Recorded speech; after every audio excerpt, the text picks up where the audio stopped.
Well good morning class. इसके previous lecture में हम लोगों ने कंक्रीट के बारे में इंट्रोडक्शन हम लोगों ने पढ़ लिया। ठीक है,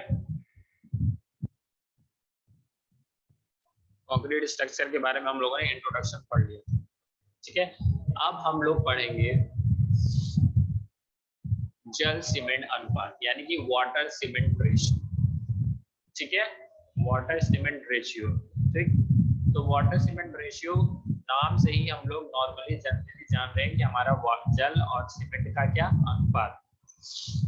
ठीक है, तो जो हमारा वाटर सीमेंट रेशियो होता है वो क्या होता है, कंक्रीट में प्रयुक्त जल यानी जितना हमको जल चाहिए वह सीमेंट का यानी कंक्रीट में जितना हमको जो अमाउंट में हमको या कह सकते हैं जितना हमको यूज करना है जल और सीमेंट का अनुपात को यानी भार के अनुसार। ठीक है, भार के अनुसार के को हम लोग जल सीमेंट अनुपात कहते हैं। ठीक है, क्या कहते हैं हम लोग, जल सीमेंट अनुपात। ठीक है, तो हमारा जल सीमेंट अनुपात का जो फॉर्मूला होता है, जल सीमेंट अनुपात बराबर कंक्रीट के प्रयुक्त जल का भार अपॉन कंक्रीट में प्रयुक्त सीमेंट का भार होता है। ठीक है, इस फॉर्मूले के तहत हम लोग वाटर सीमेंट रेशियो यानी जल सीमेंट अनुपात निकालते हैं। ठीक है, ठीक है, जैसा कि जाना जाता है कि पानी की मात्रा अगर हम लोग सीमेंट में जितनी कम रखेंगे, ठीक है, उतनी सीमेंट की जो सामर्थ्यता है यानी कि जो उसकी स्ट्रेंथ है उतनी अधिक होगी। ठीक है, परंतु पानी की मात्रा इतना जरूर होना चाहिए कि कंक्रीट हमारा क्या हो, सूकर हो यानी कि वर्केबल। ठीक है, और कंक्रीट की कुटाई हो सके यानी कि हम लोग उसको आसानी से भर सके। ठीक है, यानी कि जैसे हम लोग जो भी साँचा बना रहे हैं, जो भी हमको स्ट्रक्चर बनाना है, जो भी हमको संरचना करनी है, तो उसमें वो क्या हो सके, आसानी से उसकी कुटाई हो सके। ठीक है, तो हमको ये पता है कि जितना कम मात्रा हम अपने सीमेंट में डालेंगे, ठीक है, उतनी हमारी जो कंक्रीट है उसकी जो स्ट्रेंथ है वो क्या होगी, बढ़ेगी। ठीक है, उतना ही बढ़ेगी। ठीक है, जैसे कि अगर मान लो कोई भी अगर हम पेस्ट बना रहे हैं, ठीक है, जैसे मान लो एक एग्जांपल ले लेते हैं कि अगर आटा हम लोग गूंदते हैं, ठीक है, तो जब हम लोग आटा गूंदते हैं तो क्या होता है कि उसमें जो आटा हम लोग गूंदते हैं उसमें क्या होता है कि अगर हम लोग ज्यादा पानी मिला देते हैं तो हमारा जो आटा है वो क्या हो जाता है, बहुत ज्यादा गीला हो जाता है, जिसकी वजह से हमारा कार्य करना उसके ऊपर बेकार होता है, यानी उसमें रोटी बनाना हमारे लिए बेकार है। लेकिन जैसे ही अगर हम कम मात्रा मिलाते हैं और आटा हमारा पूरे अच्छे से सना जाता है तो उसमें वर्क करना यानी उसके ऊपर काम करना क्या हो जाता है, सही रहता है। ठीक है, तो इसीलिए सेम प्रोसेस सीमेंट में भी है कि अगर हम लोग जितना भी हम लोग कंक्रीट में सीमेंट में जितना कम पानी मिलाएंगे, ठीक है, उतनी ही हमारे कंक्रीट की जो स्ट्रेंथ है, सामर्थ्यता है, वो क्या होगा, बढ़ेगा। ठीक है, परंतु इसका मतलब ये नहीं है कि अगर हमको कम पानी मिलाएंगे तो हमारा इसका मतलब ये नहीं कि अगर हम बहुत ज्यादा कम पानी मिला दिया और हमारा वर्केबल हो ही ना। ठीक है, तो इसीलिए इतना पानी होना चाहिए कि हमारा जो कंक्रीट है वो क्या हो, सूकर हो यानी कि वर्केबल हो और साथ ही साथ कंक्रीट की कुटाई अच्छे से हो सके। ठीक है, ठीक, अब देखो इसी प्रकार हम लोग देखते हैं कि अगर हमारे कंक्रीट में अधिक पानी की मात्रा होने पर कंक्रीट के मोटे मिलाव के कण और महीन मिलाव के कण से बातचीत हो जाते हैं यानी अलग हो जाते हैं, तो उसी प्रोसेस को बोलते हैं क्या, सेग्रीगेशन या पाथवे। ठीक है, कभी क्या होता है जब पानी की मात्रा हमारी कंक्रीट में अधिक होती है तो मोटा मिलाओ और क्या होता है, महीन मिलाओ क्या हो जाते हैं, आपस में अलग अलग हो जाते हैं। देखे होंगे कि जब घर बनता है जब बहुत ज्यादा पानी मिलाओ तो गिट्टी अलग दिखाई देती है और बालू और सीमेंट अलग दिखाई देते हैं। ठीक है, तो उसी प्रोसेस को हम लोग बोलते हैं क्या, सेग्रीगेशन। जब ये प्रोसेस होता है, जब पानी की मात्रा ज्यादा हो जाती है तो उसको क्या बोलते हैं हम लोग, सेग्रीगेशन या पाथिंग। ठीक। और फिर क्या होता है, जब हम लोग देखते हैं कि जब कंक्रीट की सतह पर यानी कि जब सरफेस पे पानी क्या हो जाता है, एकत्रित हो जाता है। ठीक है, देखे होगे कभी भी जब बीम ढलाती है तो उसके ऊपर क्या होता है, एक लेयर, पानी का लेयर देखोगे ऊपर आ जाता है। ठीक है, जिस तरह तेल की लेयर ऊपर बन जाती है, और क्या जो जैसे कभी ग्रेवी देखी होगी, ग्रेवी क्या होता है, ग्रेवी नीचे की ओर बैठ जाता है और ऊपर की ओर क्या पानी और तेल रहता है। ठीक है, तो सेम प्रोसेस इसमें भी होगा, तो उसको बोलते हैं हम लोग क्या, ब्लेडिंग। ठीक है, क्या बोलते हैं हम लोग उसको, ब्रीडिंग। ठीक है, तो ये होता है हमारा वाटर सीमेंट रेशियो। जब भी हमारा वाटर सीमेंट रेशियो अगर पूछता है कहीं पे, तो हम इतना उसके बारे में हम लोग लिखेंगे कि ये सेग्रीगेशन क्या होता है, ब्रीडिंग क्या होता है, और फॉर्मूला जरूर लिखेंगे। अगर फॉर्मूला अगर हम मिस करते हैं तो हमको वाटर सीमेंट रेशियो पे कोई भी नंबर नहीं मिलेगा। ठीक है, फॉर्मूला क्या होता है, कंक्रीट में उपयुक्त जल का भार यानी weight of water in concrete upon weight of cement in concrete. ठीक है, तो इस फॉर्मूले से हम लोग वाटर सीमेंट अनुपात निकाल लेते हैं। ठीक है, जल सीमेंट अनुपात हम लोग निकाल लेते हैं। ठीक है, अब आगे बढ़ते हैं।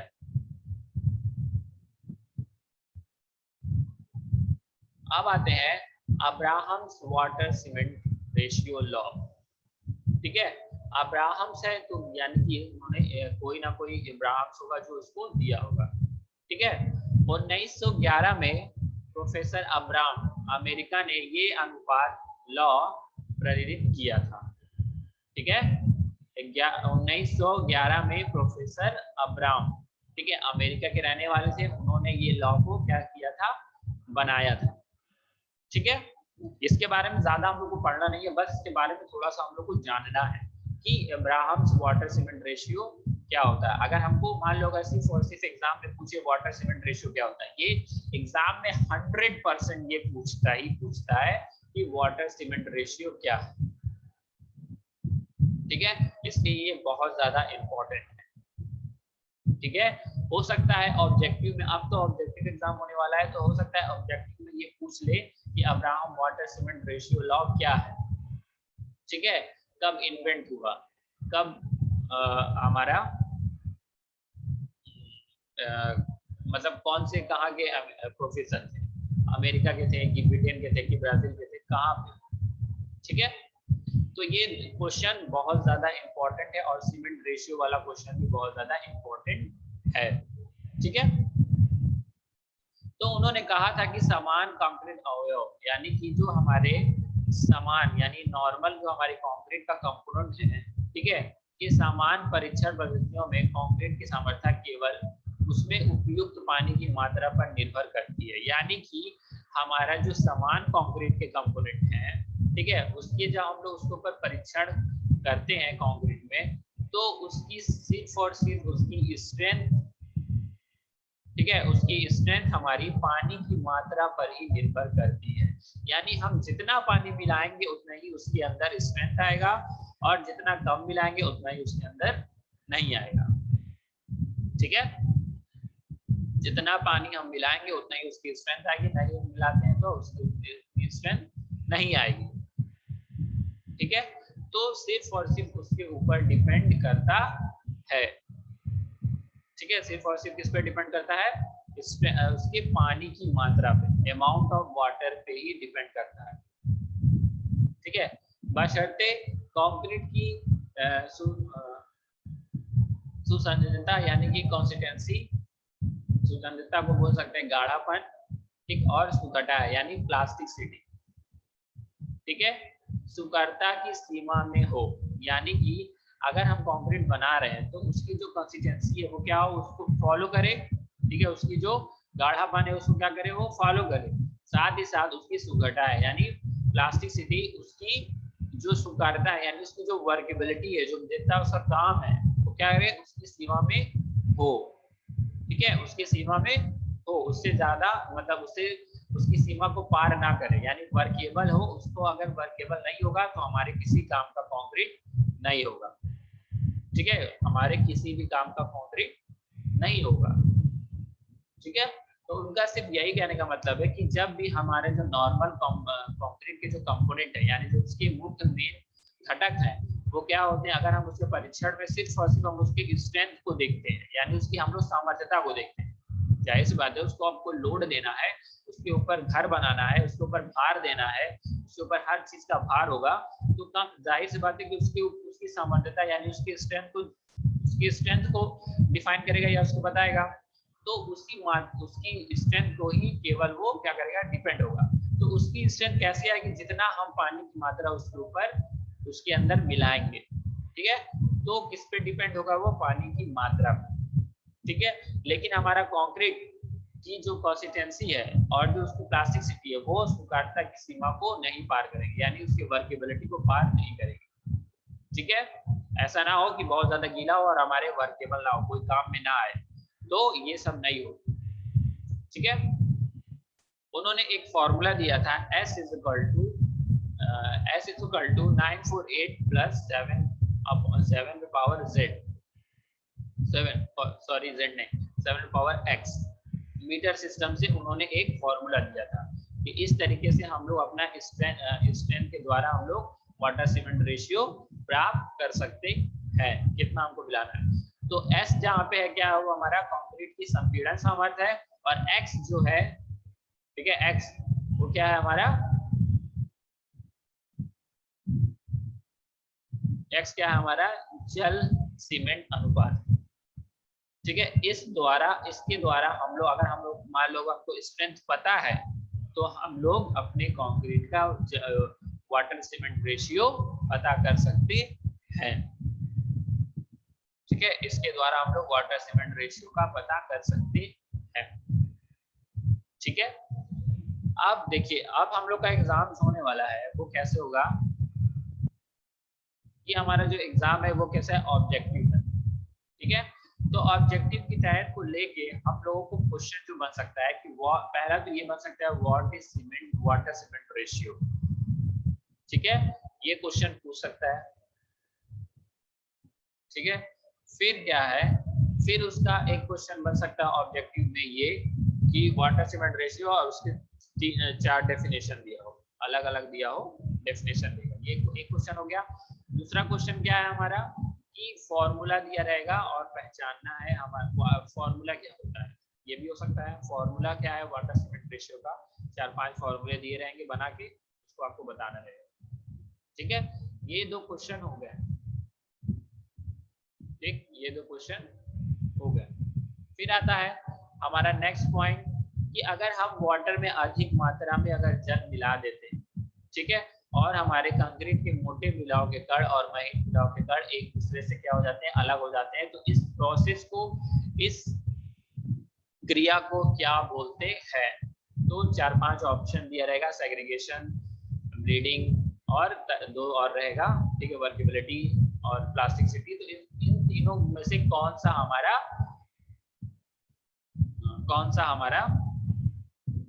है। ठीक, ये क्वेश्चन बन सकता है।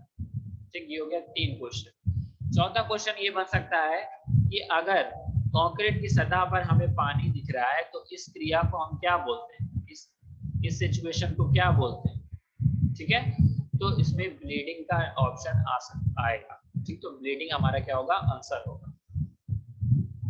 ठीक है, क्या होगा, ब्लीडिंग हमारा आंसर होगा। ठीक है, कितने हो गए, 4 क्वेश्चन हो गए। फिर नेक्स्ट आ सकता है ये, Ibrahim water cement ratio law कब इन्वेंट हुआ और कहां पे। ठीक है, कब इन्वेंट हुआ और कहां पे। ठीक, फिर एक क्वेश्चन और बन सकता है, state that Abraham water cement ratio law, यानी उनके लॉ को उन्होंने क्या कहा, तो उनके लॉ को डिफाइन करें। ठीक है, फिर ये हो गया, 6 क्वेश्चन हो गया। फिर नेक्स्ट आता है, what are the formula of Abraham water cement ratio law. ठीक है, फिर अगर पूछना चाहे तो ये क्या बोलेगा, S बराबर 1948 प्लस 7 पे power 6 x, where x is equal to what, this, यानी 4 ऑप्शन देगा, x क्या है, तो हम लोग बताएंगे जल वाटर सीमेंट अनुपात। ठीक है, तो इस तरीके से इतने सारे क्वेश्चन आपके एग्जाम में बन सकते हैं। ठीक है, आपके एग्जाम में इतने सारे क्वेश्चंस बन सकते हैं। ठीक है,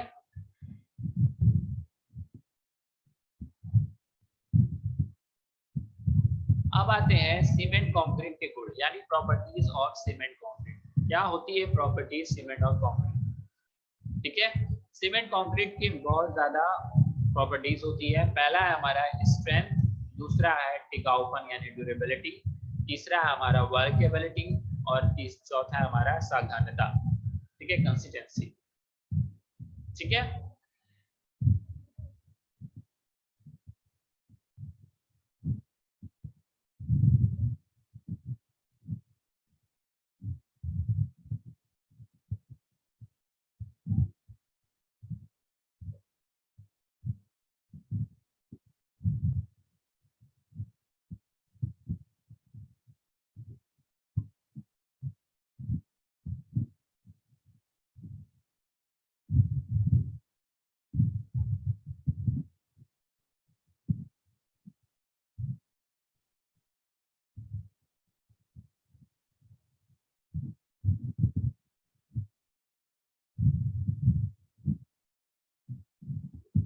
ठीक है, तो सबसे पहला है हमारा सामर्थ्य यानी कि स्ट्रेंथ।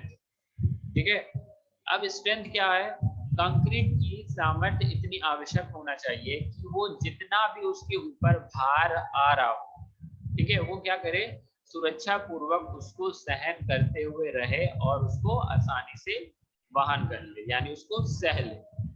ठीक है, तो इतनी स्ट्रेंथ इसके अंदर होती है। ठीक है, फिर दूसरा है उसके टिकाऊपन यानी ड्यूरेबिलिटी। ड्यूरेबिलिटी का मतलब टिकाऊपन और लंबे समय तक इस्तेमाल करना। ठीक है, कंक्रीट में उत्तम गुणवत्ता का सीमेंट तथा मिलाव प्रयोग करके तथा उच्च जल सीमेंट अनुपात रखकर चिर अस्थायी बनाया जा सकता है। यानी कि अगर हम अच्छी क्वालिटी का सीमेंट इस्तेमाल करें और मिलावा इस्तेमाल करके हम क्या करें, और फिर साथ ही साथ जल सीमेंट अनुपात का भी हम लोग ध्यान रखें, यानी सही तरीके से वो मिला हो, तो उसको हम लोग ज्यादा दिन तक यानी परमानेंटली उसको हम लोग बनाए रख सकते हैं। ठीक है, बनाए रख सकते हैं। ठीक है, फिर है स्वीकार्यता। स्वीकार्यता देखो, वर्केबिलिटी बहुत ज्यादा इंपॉर्टेंट है। एक ये हमारा अलग से पूछा जाता है स्वीकार्यता क्या है। ठीक है, ठीक है, तो जो स्वीकार्यता है या स्वीकार्यता या स्वीकार्यता ये दोनों सेम है। ठीक है, वर्केबिलिटी और स्वीकार्यता या स्वीकार्यता कंक्रीट का वह गुण है जिसके अंतर्गत तैयार कंक्रीट बिना पार्थीकरण यानी सेग्रीगेशन अथवा उत्स्त्रीवरण यानी ब्लीडिंग के सुगमता के वांछित कार्यों पर प्रयोग की जा सके। यानी कि स्वीकार्यता और जो स्वीकार्यता कंक्रीट का वो क्वालिटी है, यानी जिसके अंतर्गत क्या होता है, जो तैयार कंक्रीट यानी जो हम लोग कंक्रीट बनाते हैं उसके अंदर ना ही हमारा प्राधिकरण हो और ना ही उत्स्त्रीवरण। ठीक है, उत्स्त्रीवरण हो यानी ब्लीडिंग हो। ठीक है, जिसका हम लोग क्या करें, कार्य में प्रयोग किया जा सकता है, यानी जिसका हम लोग प्रयोग कर सकते। ठीक है,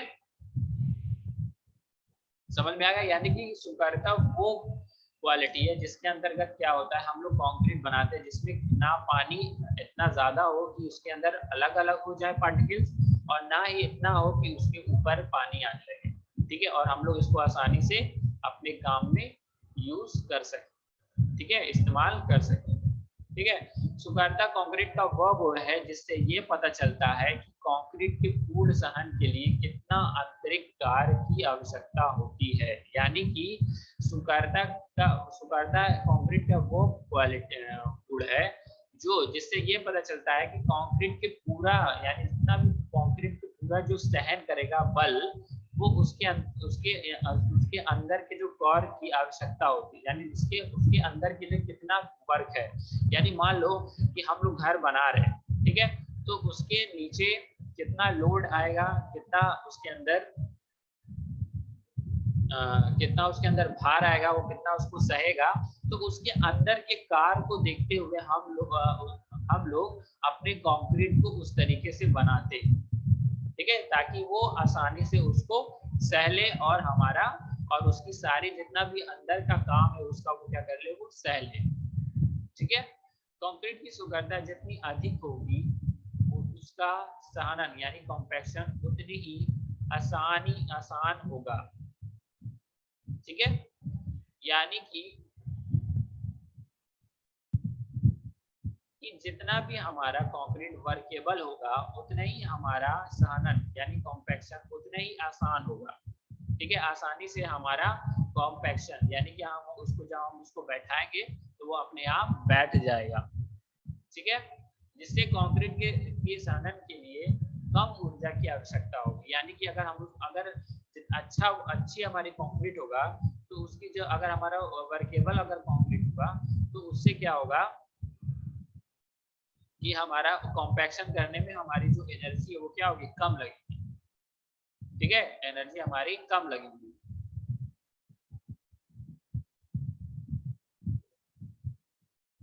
ठीक, अब आते हैं अच्छे स्वीकार्यता कंक्रीट के गुण, यानी कि एक अच्छे वर्केबल कंक्रीट के क्या क्या गुण होते हैं, ठीक है, क्या क्या गुण होने चाहिए, ठीक है।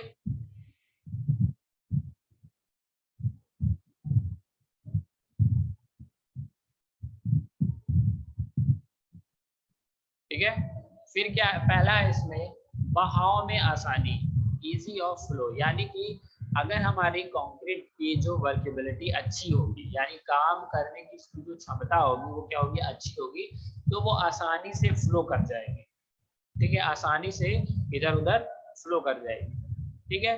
फिर क्या है प्राथिकरण यानी कि सेग्रीगेशन के बिना कंक्रीट की गतिशीलता अर्थात कंक्रीट के बहाव के दौरान संजकता यानी कोसिवनेस बनाए रखने की क्षमता, यानी कि अगर हमारी कंक्रीट अच्छी तरीके से बनी रहेगी, अगर उसमें सेग्रीगेशन यानी कि अगर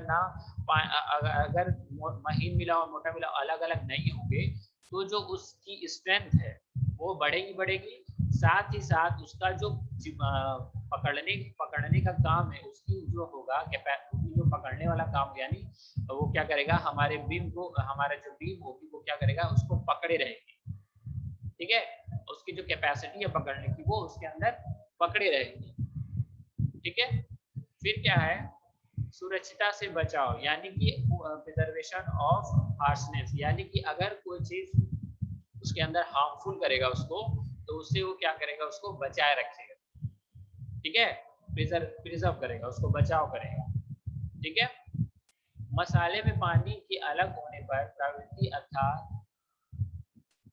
उत्स्त्रीवरण से बचाव, यानी कि मसाले में पानी अलग होने की जो यानी कभी कभी क्या होता है, देखे होंगे कि हम लोग जब ढालते हैं कोई चीज तो पानी ऊपर की ओर दिखाई देता है, कभी भी तुम देखो कि जब मसाला बनाएंगे तो कभी भी देखो कि ऊपर पानी की ओर आता है, ठीक है, जब हमारा पानी ज्यादा हो जाता है तब ये होता है, ठीक है, तो ऊपर की ओर आने लगता है, ठीक। तो यही चीज क्या होता है, उसको ब्लीडिंग, उसको कहते हैं क्या, ब्लीडिंग, तो उससे हमको ये बचाता है, ठीक है। तो इन सब चारों चीजों से हमको वो बचाता है, पहला इजी ऑफ फ्लो, ठीक, दूसरा सेग्रीगेशन से बचाता है, तीसरा हमारा प्रिजर्वेशन ऑफ हार्नेस यानी कोई भी बाहर का हमारा कोई भी इफेक्ट इन्वायरमेंट है तो उससे हमको बचाता है, ठीक है, अपनी पकड़ को मजबूत करता है, ठीक है, और आपको ब्लीडिंग यानी कि पानी से अलग से पानी ना आए इसलिए उसको हमको बचाता रहता है, ठीक है। तो ये क्वेश्चन इसमें से बन सकता है कि अच्छे सुखाता कंक्रीट के गुण कौन कौन से होते हैं, ठीक है।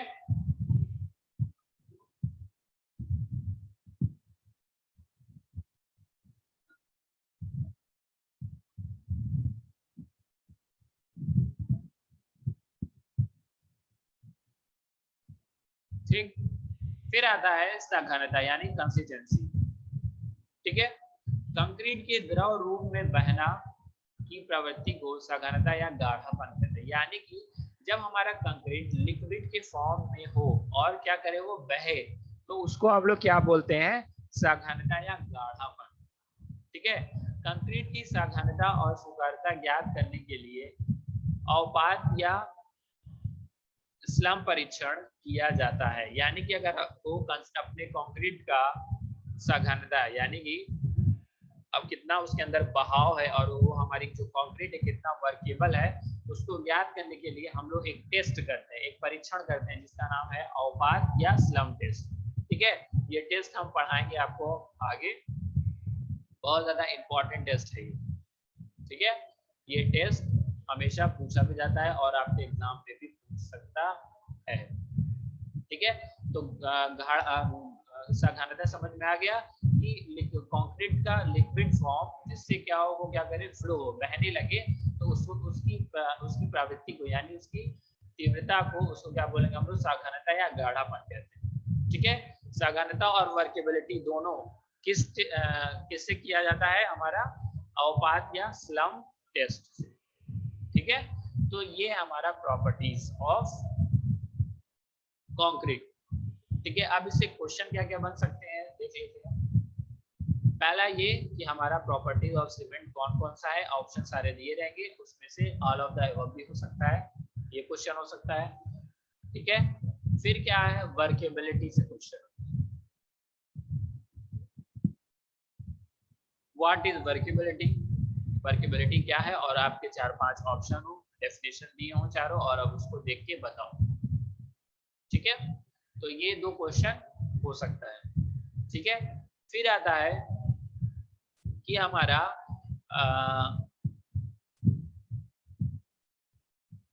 कौन सी ऐसी प्रॉपर्टी है जिसमें क्या हो कि हमारा जो कंक्रीट है उसका जो कॉम्पैक्शन हो, ठीक है, वो अच्छे तरीके से हो।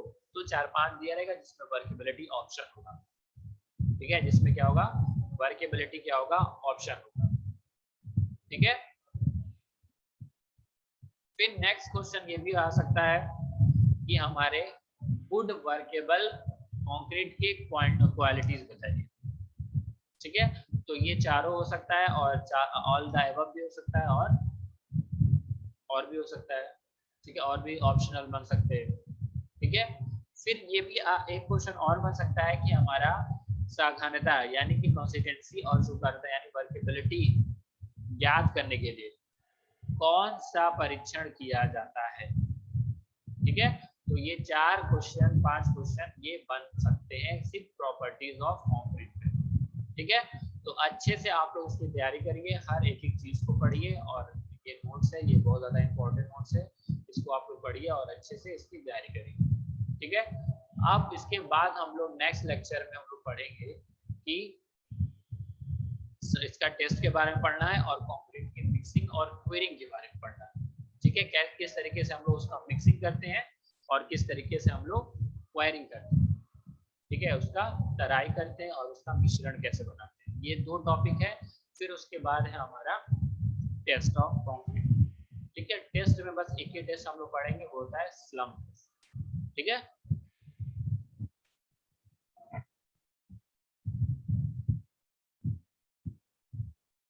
तो हम लोगों ने कौन कौन सा कंप्लीट कर लिया, कंक्रीट के बारे में इंट्रोडक्शन किया था, हम लोगों ने पढ़ लिया। ठीक है, कंक्रीट का इंट्रोडक्शन हम लोगों ने पढ़ लिया। ठीक, फिर हम लोगों ने कंक्रीट, सीमेंट कंक्रीट क्या होता है। ठीक है, जैसे देखिए 2 तरीके का कंक्रीट हमको दिखाई मिलता है। ठीक है, पहला है प्लेन सीमेंट कंक्रीट, जो हम लोग सीमेंट कंक्रीट के बारे में पढ़ रहे हैं। ठीक है, फिर दूसरा होता है